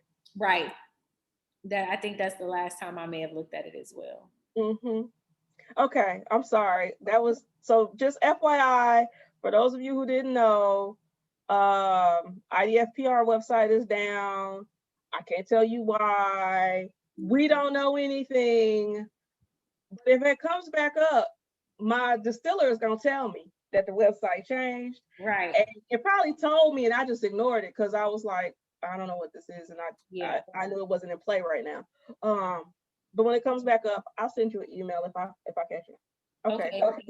Stuart is sharing a resource of a direct contact at the City of Chicago to assist, I believe, with some of the zoning stuff. So make sure you cut and paste that. Oh, they don't see it. Let me send that to everybody. Okay. Oh, I see. Panelists. Okay, yes. There it is. Thank you, Stuart. Okay. I'm gonna move to the next one. Also from Ambrose. Is that the? No, I'm still waiting for. Wait a minute, which one? Oh, you did both of these? No. Oh, okay. Okay, I see. That's a different one. Oh, maybe this is now the follow-up. No, this is a second question that she. Oh, I see. Okay.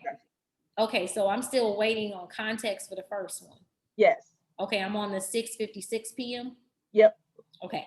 In Exhibit P deficiency, applicant must identify all principal officers in business entities that through direct or indirect means engage, manage, own, or control the interests or assets of the applicant. Question: what are examples of indirect means? What should your approach be to answering this question? Exhibit P. Let me see which one this is, because I need the context to really.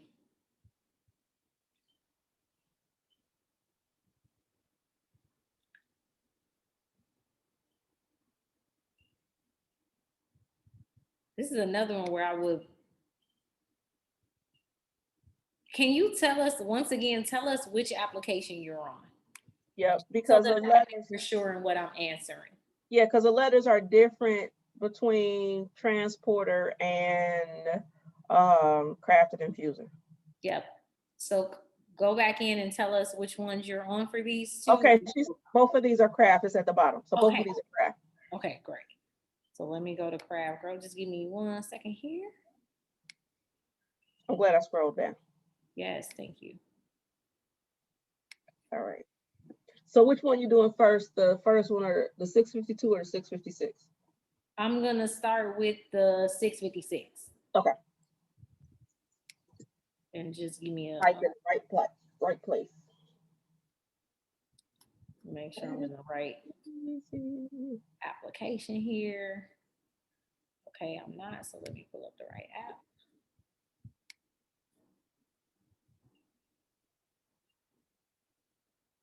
Okay. Exhibit P. Organizational information and financial interest disclosure. Okay, that helps give me context. All right. All right. I thought this was the case, but I did want to see where we're at. An example of indirect means.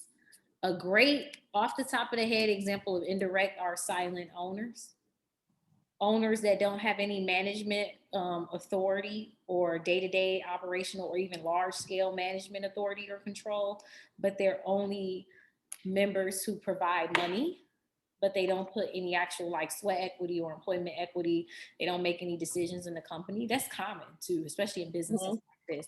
Someone that's like, my real day job is some other thing, but I want to be an investor in this, and their way of being an investor is being a silent owner. So that's to give you an example. So what they're getting at in this exhibit is they want to know every single person that's involved in the business, down to silent owners and all. So when it says indirect control of the interest, a silent owner has indirect control in the sense that they don't make management level or authority decisions over the assets of the business or over anything, really, usually the way those are drawn up. But they do have a financial interest in it nonetheless. If you don't have, so in situations like this, if you only have direct owners, state so, right? If you're like, I don't have anybody with indirect control or any indirect, state so. Let them know there is no indirect. There are only direct owners, and they are these people, and they have this type of direct control.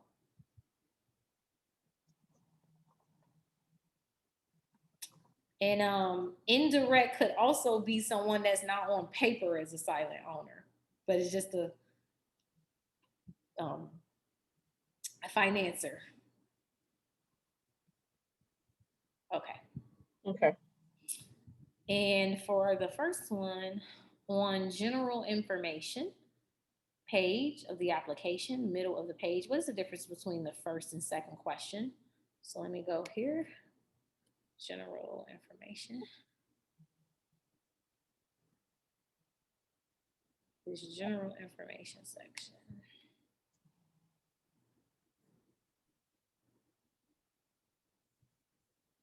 So the first question is, has or will applicants submit additional cannabis business establishment applications under the same or a different name?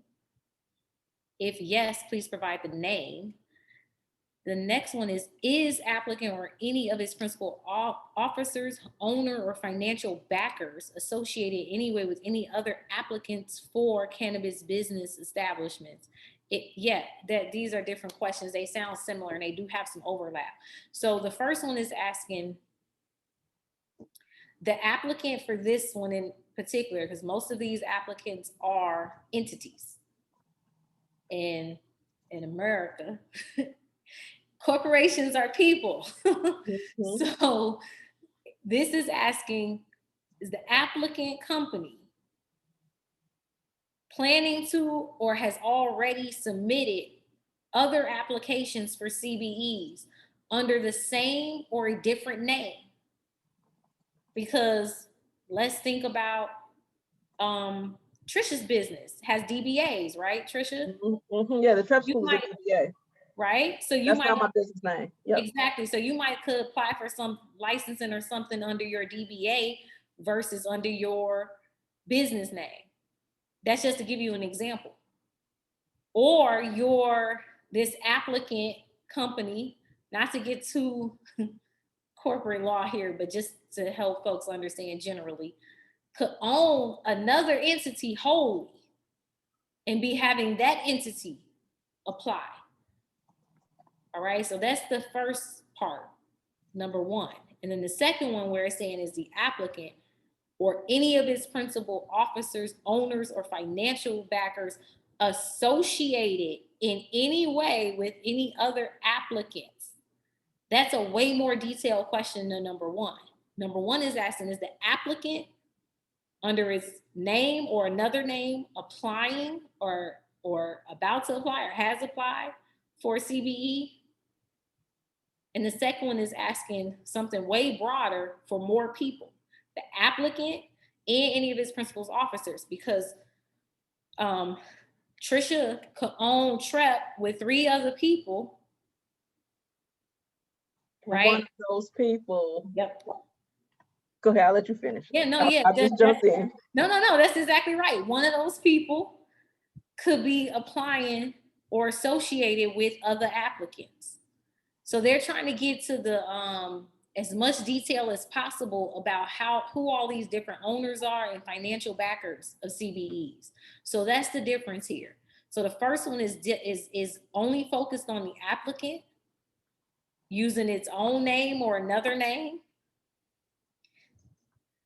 and how many applications have been submitted by them. And the other one is asking, has the applicant or any of its principal officers, owners, or financial backers, that's broad, y'all. Right. Associated in any way with any other applicant for cannabis in any way. Think about that. That's any really way broad. with any other applicant. I believe in as much full disclosure as possible for this kind of stuff so that you can just clear the hurdles and so that you don't deal with problems down the line. Go ahead, Trisha, you're going to add something? I'm sorry. No, I just got distracted because I heard tires screeching and a car looked like it was on its way to hit my mother's house. Oh, I thought you heard the cars back here. No, I heard tires screeching. I looked up and there's a car that was like diagonal facing my mama's house. So I was just...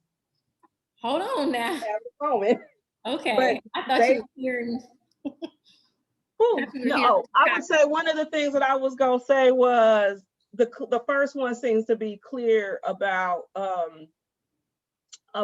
just the business, and the second one is about everything that didn't get handled under the business, the business, the people, the financiers, and your cousins and them and whoever else you might be related to who's also in on this process some kind of way. And not just submitted an application, which can be more narrow than associated in any way. Like, that's pretty broad. Okay. Cool. I applied for a craft grow and a transport on separate LLCs. I received a financial deficiency notice for the transport app saying I needed to explain funding for an infuser. I'm not sure how to respond. So you applied for craft grow and transport. I received a financial deficiency notice for the transport app saying I needed to explain funding for an infuser. The text in that table says infuser. Oh, it might be a typo. That sounds like that might be a typo.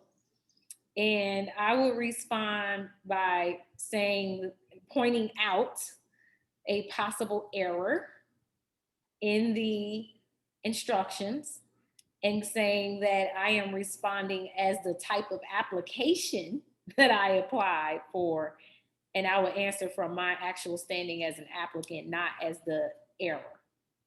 But I would point out that there was an error. And I will also submit a question to the department asking them if they've made an error on the charts, how they would like it to be handled. And I've seen that on, it's consistent. So matter of fact, let me go and which one of these windows? Oh, and I'm wondering if it's because I could see how that might have happened because of the powers each type of CBE has. Some of them are allowed to do both, like do more than one thing. But yeah, it still sounds like an error nonetheless. So yes, Sarah, I would start my deficiency notice with, I received a deficiency. I am an applicant for this. I received the deficiency notice for this app, but within the notice, it points to a deficiency for this type of app. That's not the type of app that I submitted. Therefore, I'm answering this deficiency from the position of a blank applicant, the actual kind of applicant that you are.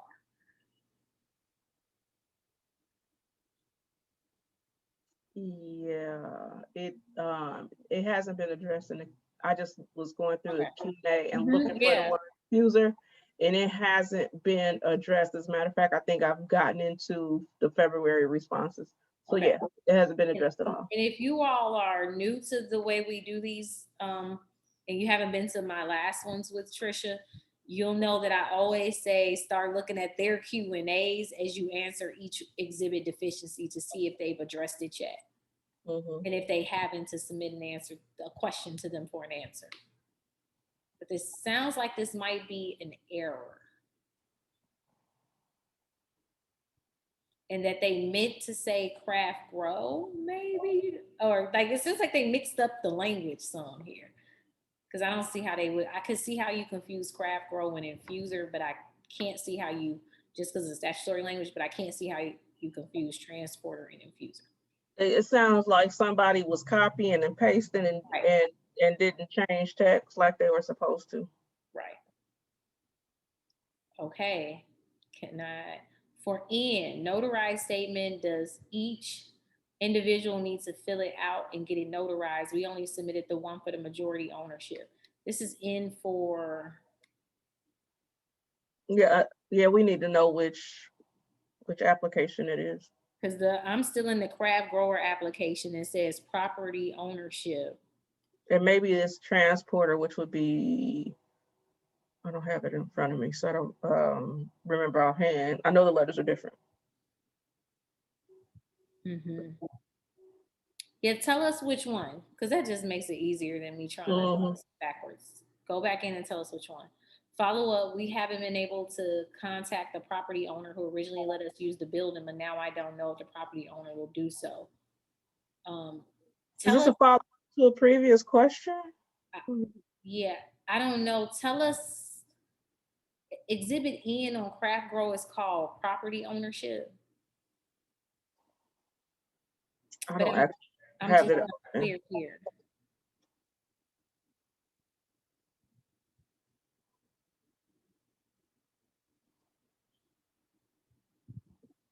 Okay, transporter. Okay. They're talking about transporter, so let me just go back to that one. Okay. See if it's the same one.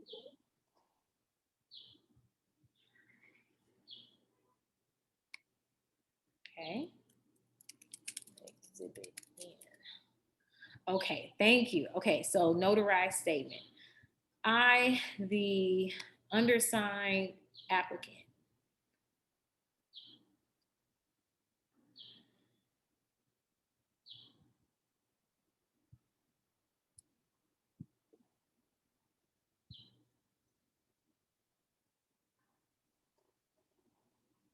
now reviewing this, it looks like it's only asking for the applicant to sign on behalf of all principals officers.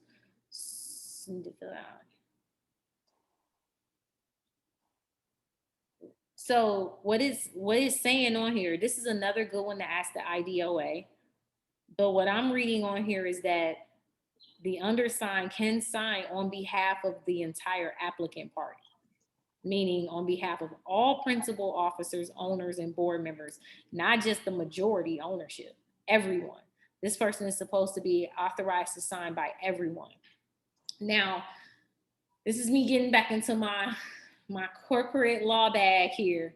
The way I would paper this up is I would have all of the owners, I would have everyone sign a document authorizing me to do this.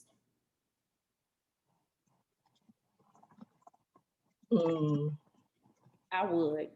If it's an LLC, we usually call these members' consents, things like that, where just real clear document, you know, that says, I authorize, insert name of the person who's going to do the signature, to sign Exhibit N of our cannabis transporter application, notarized statement on behalf of myself and the applicant party. And I just have everybody sign. I would, just so I can have those records myself. And then if you want, you know, you can attach that to this, but that's not what, from what I'm reading here, that's not what they're requiring. They're requiring that you sign this specific statement here. Okay, follow up. We haven't been able to contact the property owner who originally let us use the building. So now I don't know if the property owner will do so. So in this situation, I think the question I have here is, did you get that in writing from the property owner at the time? And if you did get it from the property owner at the time, then I don't see why this isn't still a valid affidavit or notarized statement. If at the time that you got this done, that property owner, yeah. Right, so you should be good. I mean, I still keep reaching out to that property owner just for your own, because they're still going to be post conditional license and stuff. So you need to make sure you're still good. But I would say that your notarized statement is still honest. If you have received written confirmation from them then, and they have not given you any written or oral statement saying otherwise, the property owner. Okay, I'm gonna move to Grand Rising family. Trisha and SL, keep up the good work. Thank you very much. My name is Reggie. I submitted a transportation application. I received an email back in February that stated my application was disqualified. How can I find out why it was disqualified? Okay. If you haven't done this already, contact the department using the email address that I provided on the Q&A sheet. If you cannot get a response from the department through that process, then you may have to do another process that Trisha and I have been talking about, trying to do a workshop on this, because it's way too involved of a process to do in a soundbite. But that process is called a FOIA process. And that is a process of retrieving copies of public records, state records. So FOIA, F-O-I-A. The federal government has a FOIA process and states have their own individual process. Illinois has its own individual FOIA process. And it's not, you know, it's hard to explain in a short amount of time, but that would be the direction I would start taking. But just to help you kind of get on the right path, I would start kind of doing some research on how to submit FOIA requests.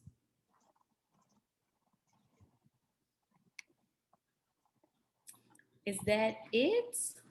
I believe that is our last question. Now, I know we both know what usually happens here, that somebody submits a question like where we get to the end. Although this hasn't been the flurry that others have been. So I'm going to just give everybody some time in case there are questions. If you have a question, something that you just thought of, something that you missed, please feel free to go ahead and type the question in the Q&A box. Of course, if any other, so I'm just gonna let everybody know, since we're here, because one of the there's some common questions that I get. If we send out an email about something specific, that means we don't have any information about anything else. Not that I'm upset that you all are asking me questions. Like, for example, there are a lot of people who are like, well, do you know anything about dispensaries? I'm going to tell you all right now. Unfortunately, we know nothing about any of the other processes, and we get no advance notice. If that ever changes, we will let you know. Because I'm always like, well, can I tell this? And I'm always asking, well, do you have an update? Even though I already know the answer is no. I can also tell you that our contact at DCEO does not have very much advanced information either, although she tries on our behalf to get as much information as she can. As a matter of fact, earlier this week, when, not earlier this week, last week, when the deficiency notices came out, she sent me an email and said, I'm trying to get a copy of what they sent to the people. They are trying to help. Yeah, they are really trying to help. Like working hard to try to get as much information. You know, you have to remember that all of these are different autonomous agencies. They all operate differently. They all have their own structure, management, leadership, and policy objectives. And the DCO's objective under the CRTA is to provide technical assistance and these type of resources to applicants. And I must say they try really hard to try to provide as much context and information that they can. But that has to be balanced against the other agencies. They still can't go to a direction where they are biased towards certain applicants in terms of like giving advanced information to one group and not another group. So I do understand why there's some delay in receiving the information. And Trisha and I do our best to, well, what we got. We do our best with what we have. And I do have, see, I knew questions were going to come in. I was like, I have something else I was going to bring up to everybody, but I knew we're going to get more questions. So let's go ahead and jump on these. Okay. For Transporter Exhibit L, for disclosure and documentation of funding, what type of document should I submit if I am funding everything myself from my day job or personal savings? And so this goes back to one look at the Q&A that I did for this on the Q&A form, but also earlier we answered this in the answer box. And the way I've been suggesting doing it if you're self-funded is to explain that in the narrative. So in the narrative for Exhibit L, they have all of these number 1, number 2, number 3 that has all these points asking questions. And anything in there everything in there needs to be addressed. So for example, if you are a one owner company, explain that in the narrative. I'm a one owner company. If you are 100% self-funded by one owner and that is you, explain that in the narrative. I'm 100% funded by one owner. That owner's name is, that owner's address is, because I believe they asked for the address, and that owner is 100% financially contributing to this venture. And any proof that you have of that, whether that's an operating agreement as a single owner that says what your capital contribution is going to be, whether that is a bank account that you've opened up for this venture. And that is why I do tell folks in business, especially these regulated industries like this, but really all businesses, to keep a separate business account, because it'll help you be able to have financial documentation that you need for all things in business, whether that's applying for a business loan, a business grant, or a business license like a CBE. So if you're funding this all from your personal savings and your day job, if you have not been transferring that money to a business account before using it, then you may need to use some of your personal records to show how your personal financial records from your personal lines of financing to show how you've been paying for this and how you plan to pay for it. I'm sorry, were you done? Okay, one other thing to note, and this is from the state's Q&A.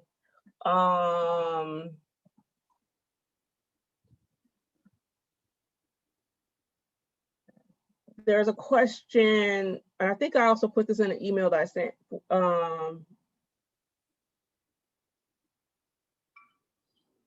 this may or may not apply to you because the question that's on here is a different, it's a different exhibit letter because it's craft and infuser, not transporter. So, but it says Exhibit P for craft grower and infuser applications required applicants to disclose the quote, the nature and type of any outstanding bonds, loans, lines of credit, et cetera, issued or executed, or to be executed in connection with the opening or operating of the proposed applicant. Now, this is not necessarily, that wording is not the same as this, but the answer I think applies. Yeah. Applicants should submit information. It says liens, loans, lines of credit. I'm going to also say proof of funds, and I think there might have been another one. As of the time the original application was submitted in March or April of 2020. So I would, out of a preponderance of caution, if you have bank statements that shows a certain amount of money, don't just get the most recent one. Include the one that corresponds with the date you submitted your application. That's based on how that particular question was answered. Mm-hmm. So, and submit this question. You yes, and on top of that too, yep. Self-funders, submit this to the IDOA. Right, because. Oh, I'm sorry. Go ahead. Go ahead. No, I was tagging in on the sentence because based on that question was about liens, loans, lines of credit, not necessarily about cash I already have on hand. Savings. Yep. So it may or may not apply. And the best way to know for certain is to ask them. Mm-hmm. So Joe is asking on the, I think this means application, it states not to use the company's name, but use the facility. Is that correct? Now, Trisha, do you know what Joe is speaking on? Because I know that the instructions that I just saw for the deficiency was to have a redacted and an unredacted version of things that you submit. I believe, and I have to go back through the Q&A, so give me a second. Let me finish typing this answer real quick and then look through Q&A, because I believe that what they were saying, I remember seeing something in the Q&A that said something to the effect of it needed to be unredacted and not anonymous. For certain exhibits. Right. So I thought it was by exhibit, the instructions for whether it needs to be anonymous and redacted. Mm-hmm.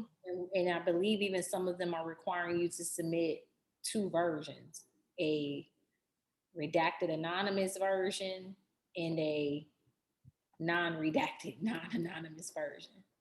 So in this case, Joe, I think you need to look at every exhibit's instructions and see which one of those types of instructions apply to that exhibit. Okay. And if you are confused about whether a particular exhibit wants you to be anonymous and redacted versus not, submit that question to the IDOA. Because questions like these is exactly why if you're doing this as an attorney, you keep a chart. Because these are like really nuanced sort of questions that you're not going to always remember off the top of your head. You need to kind of look at things, analyze them, and keep an organized system. Right.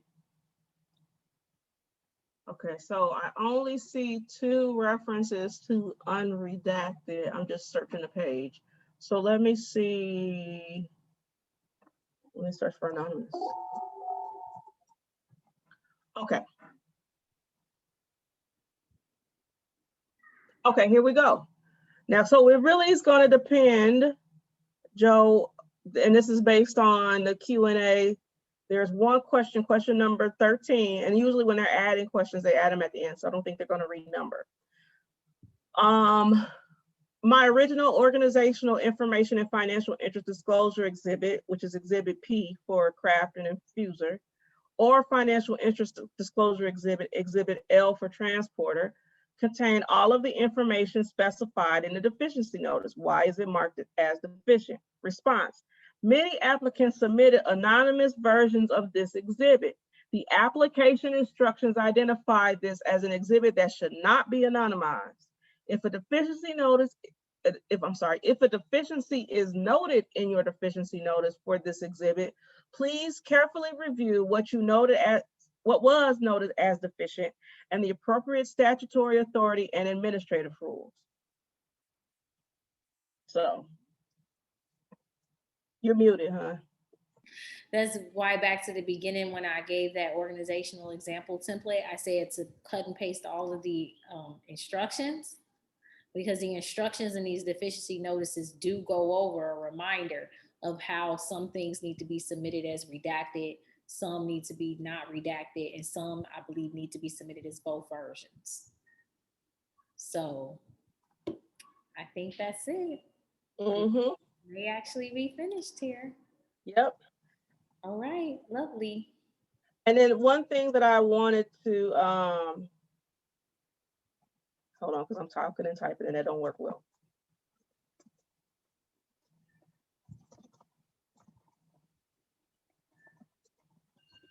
All right. So one thing I wanted to point out while we wait, just in case there are any outstanding questions, and you're welcome, Joe, is we have been, well, I shouldn't say we, the Trep School, because SL works for UIC, but they have an interagency agreement. So, but Trep School has been asked to continue supporting this process. So for those of you who may get licenses, we'll still be around for another year. For those of you who plan to apply, we will be around to help you for another year and for at least another year. And I say at least another year because this is our second extension, because this was originally supposed to end in December. It's June, we're still here. So we've been asked to add another year on from right now. So we will be here at minimum through next May or June. Awesome. And then we'll see what happens after that. And we've also been asked to and just kind of give you guys a insight into like how this has gone. Originally, our original proposal was just for IDOA applications, so craft, infusion, and transporter, because the dispensaries were already done. Then after the scores came out for dispensaries, they asked us, oh, well, can you support these folks too? Of course, we've done that. So now we also being asked to provide some support for the cannabis loan program, as well as, I'm not sure because I got an email from Tiffany while we were on. We may or may not be doing ancillary businesses. I need to read the email in a little bit more detail. She mentioned that specifically. So, but we will always be doing things for social equity applicants. Of course, our big events like these webinars, and eventually whenever we go back to doing things in person, those types of events will be available for anyone. But if you want one-on-one help or assistance that isn't going to be from a general broad event, that would have to be specific to social equity. And for those of you who have not been with us before, what that has included is I have done one-on-one sessions with people. I have done multiple one-on-one sessions with people where we go through applications. We're not going through them in detail because I'm prohibited from doing that. But if somebody has completed an application document, let's say they completed their business plan and they want me to review it, I will go through and review it and give them feedback. Sometimes that means that we've gotten on Zoom and we've gone through documents together. I have gone through people's pro forma with them, and like they sent me their spreadsheet and I'm working through these formulas with them, and I'm asking questions about, well, where'd you get these numbers from, and all those types of things. So I do those things in detail because I want to see you guys win. And I will also review people's applications and just, put in notes and give them feedback, so then they don't have to actually have a one-on-one. We can just go back and forth.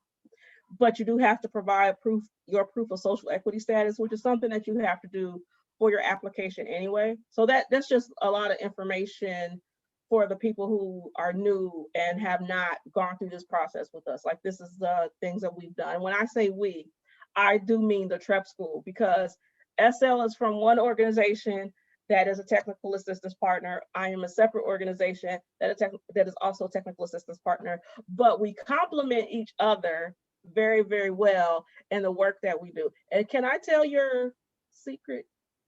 Am I allowed to tell it? Okay. No. Okay. I'm gonna keep it. Okay. Hopefully SL will still be around to help us out in the future, because she has been invaluable. Yes. Thank you. I have loved this. This has been great. Yes. So, okay, I've wasted enough time. There are no more questions. So thank you all for coming out. If you have any other questions or need anything else, you can send me an email. You can send it to either Cannabis at the Trep School or Trisha at the Trep School. If you need to contact SL, you can contact her through the brief advising form. And that includes our night. You all have a great night. Thank you so much. As usual, you have been awesome. You as well. Thank you. Thank you, everyone. Have a good night.